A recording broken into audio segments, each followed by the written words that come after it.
Apa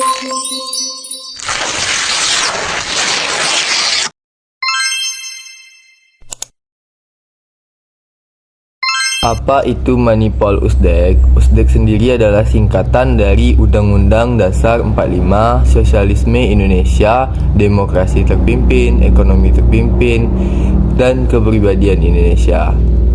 Manipol Usdek adalah doktrin politik yang digagas oleh Soekarno pada masa demokrasi terpimpin. Tercetusnya Manipol Usdek berawal dari pidato yang disampaikan Presiden Soekarno tanggal 17 Agustus 1959. Ia menyerukan dibangkitnya kembali semangat revolusi, keadilan nasional, dan organisasi-organisasi negara demi revolusi yang kesinambungan. Latar belakang Manipol Usdek. Manipol Usdek latar belakangi dengan kondisi Indonesia pasca pemilu tahun 1955 yang masih belum menghasilkan apa-apa. Persaingan antar politik masih terasa dan keadaan ekonomi juga dapat dikatakan hampir berhenti. Melihat kendala tersebut, Kabinet Juanda Dewan Nasional Angkatan Bersenjata atau ABRI memutuskan untuk melakukan intervensi tanggal 22 April 1959. Perkembangan Manipol Usdek.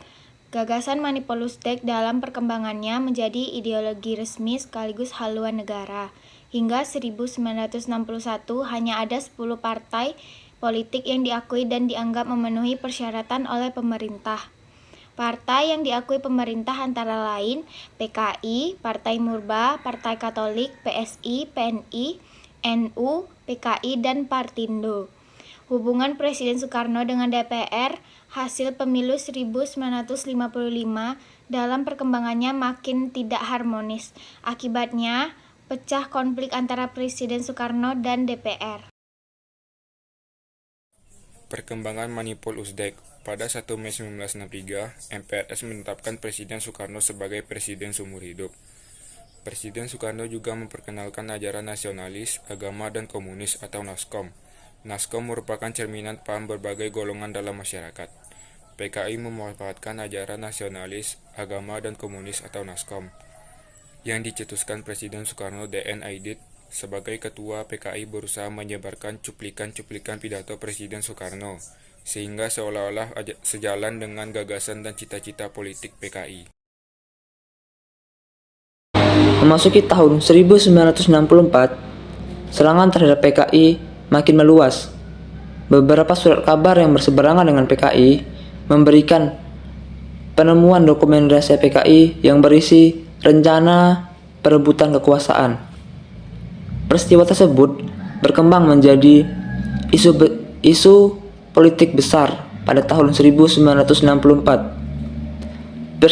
Presiden Soekarno berupaya menyelesaikan permasalahan ini dengan mengumpulkan seluruh pemimpin partai politik. Dalam pertemuan tersebut, seluruh pemimpin partai politik sepakat mengakhiri sidang menghadapi konfrontasi dengan Malaysia. Dampak dari Presiden Soekarno ditetapkan.